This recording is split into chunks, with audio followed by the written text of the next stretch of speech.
You see, what is happening, I think, is it's really bigger than psychedelics. It's bigger than human evolution. We are not making the waves in this ocean. We are corks riding the waves of the ocean. But we are privileged by perhaps chance alone to occupy a unique moment in the history of the universe. A moment when the universe goes through some kind of self-transforming, evolutionary, inflationary expansion. That's what's happening. And so the whisperings that reach the ears of the channelers, the visions that come through the hands of painters, sculptors, choreographers, musicians, all of the felt presence of the invisible world is now incredibly pregnant with this message of transformation.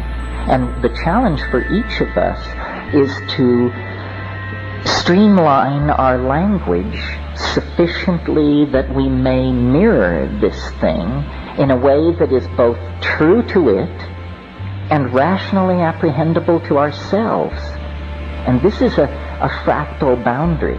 This is a test of intelligence, because the thing in itself cannot be rationally beheld. You know, the enzymologist J.B.S. Haldane once said, the world is not only stranger than we suppose, it's stranger than we can suppose.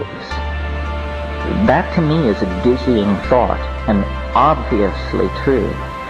So what we want is a model true to the stranger than we can suppose, but not so alien that there is no emotional or spiritual support in it for the enterprise of being human. How do we do that? How do we inculcate the unspeakable mystery of the transcendental object at the end of time with the mundane nexus of real occasions that happens to be our own existence? To my mind, the answer is it lies in the ability to assimilate paradox. And that means you have to transcend the idea of a closed logical system. You have to live with the idea that there is no intellectual closure. This is, in fact, the door marked freedom.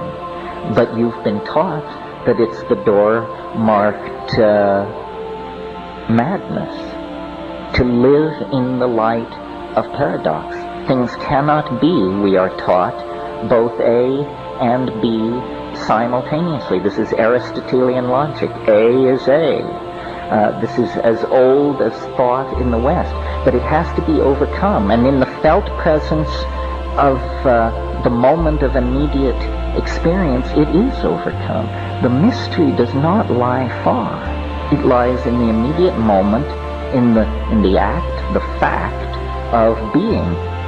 So the challenge to all of us, I think, is not this one-dimensional chasing after of answers. This is a fool's game, but an actual stepping back to gain perspective and to realize, salvation is always available. It's in the moment. It's an act of understanding. It doesn't come down through a lineage.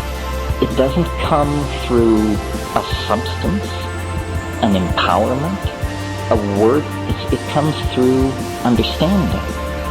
Salvation is an act of rational apprehension of some sort.